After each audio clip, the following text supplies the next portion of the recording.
Day 10 of my 30-day rollerblading video editing challenge.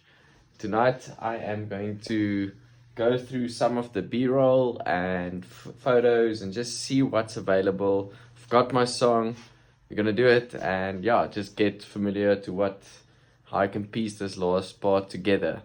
I've got a very lacquer idea on that. Let's see how it goes.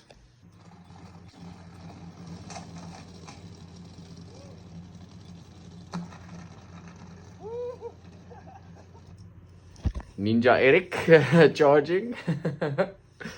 Cool, that's it for day 10. I went through all George's photos, got some really cool pics. I went through some of the b-roll footage, still have a lot to go through, but there's some really nice clips that I just missed the first time when I edited this, or decided not to use it somewhere that I can reuse now in the credit section. So yeah, still a way to go, but we're doing it, we're progressing. And yeah, the funny thing about doing a 20-minute video editing challenge, 20 minutes goes like this and doesn't feel like I've done much. But I actually spent an entire hour tonight just going through everything. So yeah, editing has a different pace to it than the running.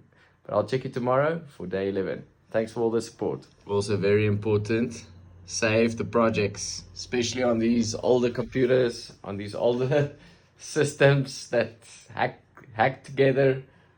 Always save.